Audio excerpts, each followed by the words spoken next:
Oi, pessoal, eu sou a professora Juliana e hoje a gente vai falar de farmacocinética, na verdade, a terceira parte dessa aula de farmacocinética. Na aula 1 a gente falou de absorção e distribuição, na aula 2 a gente falou bastante de metabolização e essa aula, mais curtinha, a gente vai falar de excreção. Bom, como a gente já comentou nas aulas anteriores, a excreção é o processo de transferência do fármaco para fora do organismo.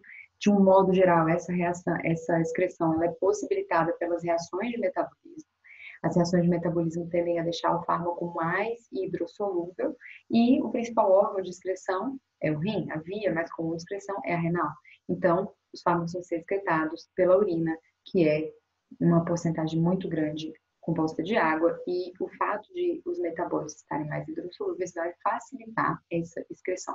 Apesar disso, alguns fármacos não são hidrofílicos o suficientes para serem excretados pela urina, e vão ser excretados por outras vias, como a via biliar, e aí podem acabar saindo pelas fezes, via pulmonar, via dérmica e até mesmo a via mamária. E aí é muito importante a gente lembrar das mulheres que são lactantes, que ao tomar algum medicamento durante o processo de lactação, durante os meses de lactação ou anos, precisam ter um aconselhamento de um profissional de saúde capacitado, porque muitos fármacos podem acabar sendo excretados pelas glândulas mamárias bem como seus metabólitos, e esses fármacos, obviamente, podem gerar efeitos no bebê e podem ser tóxicos ou coisas do tipo, então é importante que haja essa atenção. Um outro fator, principalmente para fármacos que são excretados na sua forma inalterada ou que têm metabólitos ativos, se você não lembra disso, volta na aula 2 que a gente falou disso lá, para fármacos que são excretados na forma inalterada, para fármacos que têm metabólitos ativos. Os pacientes que fazem hemodiálise vão ter que ter uma atenção muito especial. O processo de hemodiálise é necessário quando a pessoa tem uma função renal muito ruim e ela precisa então de um auxílio de uma máquina, né, que vai ser usada nesse processo para filtrar o sangue, né, desse paciente no lugar dos rins. Então, se ele tem um rim que não funciona adequadamente, todo esse processo de excreção, que essa parte importante da depuração só vai ser feita lá nas sessões de hemodiálise. Esse paciente pode precisar de um ajuste de dose ou até mesmo que a gente troque esse fármaco, substitua por um fármaco mais adequado. Para falar da excreção, a gente precisa lembrar do processo básico, né, de filtração do sangue para transformá-lo em urina, que acontece principalmente aqui nessa estrutura que é a cápsula de Bowman, lá nos glomérulos renais. E aí a gente precisa lembrar que a gente tem sempre, em cada glomérulo, em cada cápsula de Bowman, uma arteríola aferente que vai levar o sangue, no nosso caso aqui interessa o fármaco, então esse sangue vem contendo o fármaco que o paciente tomou. Aqui dentro da cápsula, esse sangue é filtrado, lembrando que proteínas e células não passam para o que a gente chama de filtrado glomerular, que é o que vem para cá, que vai depois de uma série de outros processos se tornar a urina do paciente. Esse sangue, então, passa por aqui, não deixa passar várias coisas e deixa passar outras. Deixa passar sais, deixa passar água e deixa passar moléculas pequenas. Aqui é importante lembrar que os fármacos que estão circulando no sangue ligados à proteína plasmática não vão passar, não serão filtrados, vão embora aqui junto com as células e com as proteínas, continuam no sangue e saem da cápsula pela arteríola eferente. Os fármacos que são filtrados, eles vão entrar aqui na cápsula e vão passar pelos túbulos, por uma série de outras estruturas renais, onde há um processo importante de secreção de novas substâncias e reabsorção de outras. A secreção, esse processo que está aqui numerado como processo 2, é o processo em que outros capilares, né, outros vasos sanguíneos, aqui a gente tem um vaso sanguíneo, uma arteríola, aqui eu tenho outros vasos sanguíneos, a gente chama de capilar peritubular, podem conter transportadores de membrana que vão jogar substâncias de maneira ativa, com gasto de energia para dentro dessa cápsula para facilitar a excreção dessas substâncias. Os fármacos podem também utilizar transportadores já existentes no organismo e acabar sendo transportados e serem excretados via secreção tubular. Esse processo não é tão comum, mas um processo que é muito comum e que a gente precisa dominar, que é importante para a excreção de fármacos, é a reabsorção tubular. Fármacos mais lipossolúveis, eles conseguem ultrapassar essa membrana de maneira passiva e por difusão, eles vão voltar para o sangue. Então, verifica aqui comigo que esse fármaco que está representado pela bolinha azul, ele acabou indo para o filtrado glomerular, ele ia ser excretado se ele continuasse aqui, né, até o final pela urina, mas ele pode ser reabsorvido para onde? Para o sangue. Então, ele vai ficar no organismo deixando de ser excretado. Esse processo, como eu disse, ele acontece mais com fármacos que são lipossolúveis, certo? E se a gente está falando de lipofilicidade, a gente já viu lá na parte 1 da aula de farmacocinética que os fármacos, a maioria deles são ácidos ou bases fracas, a gente acaba então conseguindo deduzir que o pH da urina pode interferir nesse processo de reabsorção tubular, porque a gente aprendeu que o pH tem um efeito sobre essas substâncias que são ácidos ou bases fracas. Substâncias fracamente ácidas não se ionizam em meio ácido e substâncias fracamente básicas não se ionizam em meio básico.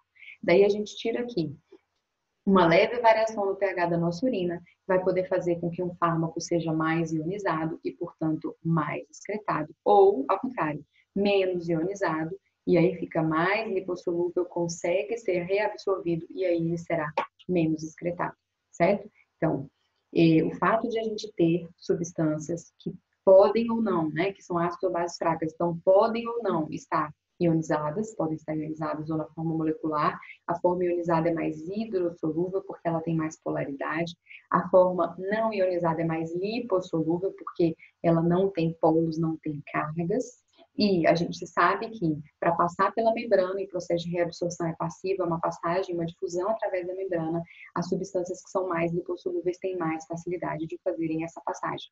Então, quanto menos ionizada aquela substância tiver, maior a facilidade que eu tenho de passagem difusa pela membrana, portanto, de reabsorção, o que dificulta a excreção daquele fármaco. Se ele é reabsorvido, vai para o sangue, não é excretado, certo? Então, o processo de excreção, a gente não vai detalhar mais do que isso, porque não é necessário para a maioria dos profissionais de saúde, tá? Agora, saibam, por último, na verdade, que esse processo de modulação da forma ionizada ou não do fármaco, às vezes é utilizado para pacientes que se intoxicam com algumas substâncias, né? Então, se eu sei que aquele fármaco é mais excretado num determinado pH de urina, eu posso tentar modificar levemente o pH dessa urina para facilitar essa excreção de um paciente, por exemplo, intoxicado. É claro que as variações de pH urinário que são compatíveis com a vida são de uma faixa muito pequena, então esse fármaco tem que ter um pH muito específico para a gente conseguir fazer essa modulação da velocidade de excreção, certo?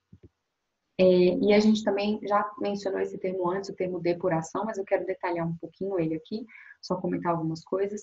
É um termo que não é um processo farmacocinético em si, os processos são absorção, distribuição, metabolização e excreção, mas se a gente juntar esses dois processos, metabolização e excreção, a gente pode chamar a junção desses processos de depuração. É um parâmetro, então, farmacocinético que vai fazer com que a gente tenha uma noção de qual é o tempo de ação daquele fármaco. Se o fármaco tem uma depuração rápida, ele tem um tempo de ação menor. Se o fármaco tem uma depuração lenta, ele tem um tempo de ação maior, certo? Porque o tempo de ação, uma vez que ele já foi absorvido, ele vai ser determinado, então, por esse conjunto, metabolização mais excreção. Eu posso calcular, né, as taxas de metabolismo, de excreção, baseado na dose que eu dei daquele fármaco, ou na dose que eu encontro no plasma. Esse cálculo pode ser útil para pacientes com, de repente, sabendo o valor normal aqui, né, que já é tido, a gente acha na literatura, pacientes com problemas de excreção ou com problemas hepáticos, por exemplo, graves e que aí geram uma alteração de metabolismo. Eu posso fazer aqui fatores de descontar, fatores de correção aqui dessa conta para prever que diferença haveria na depuração que aquele paciente tem e com isso fazer o ajuste da dose daquele paciente, certo? E um outro conceito importante que tem tudo a ver com excreção é o conceito de meia-vida. A meia-vida é o tempo que a gente gasta para eliminar, né, para excretar 50% da dose do fármaco. Então, perceba que eu não preciso te dizer qual é a dose, né? Quando eu falo de meia-vida, eu estou falando de um tempo. 2 horas, 4 horas, 72 horas. Um tempo que é necessário para reduzir a concentração do fármaco em 50%. O comentário que eu acho que é mais válido da gente fazer de meia-vida também é para casos em que tem toxicidade ou intoxicação com determinadas substâncias, porque a gente consegue perceber por uma conta simples, né, que depois de 5 aproximadamente meias-vidas, eu já tenho uma concentração muito pequenininha do fármaco, né? Quando se passar uma meia-vida, eu tinha 100%, quando se passar uma, eu vou ter 50%, 2 meias-vidas, 25% do fármaco só circulante, 3, 100, 50, 25, 12,5, né, já na quarta, na verdade, e 6,25 na quinta meia-vida, que significa dizer que com 5, 6 meias-vidas eu já tenho uma concentração praticamente insignificante desse fármaco, tá? Uma outra Um outro fator importante no qual a meia-vida interfere muito é a frequência posológica, né? Fármacos com meia-vida muito curta, tipo 2 horas, se também tiverem um tempo de ação muito curto, e aí vai depender do mecanismo farmacodinâmico deles, eu vou ter que ter uma frequência de administração maior, isso não é muito bom, tá? Então, muitas vezes a gente vai estudar ao longo do curso, né, nas próximas aulas, fármacos que têm a meia-vida muito curta e eles não vão ser usados para pacientes que tomam ambulatoriamente aquele fármaco todo dia, eles vão ser usados mais para procedimentos, diagnósticos ou emergências. Fármacos que têm uma meia-vida maior tendem a ser mais adequados para uso ambulatorial, o paciente pode tomar só 1 ou 2 vezes por dia e aí fica mais fácil da gente garantir que esse paciente vai ter uma boa adesão ao tratamento e vai conseguir realizar o tratamento. Bom, por hoje é só, até mais.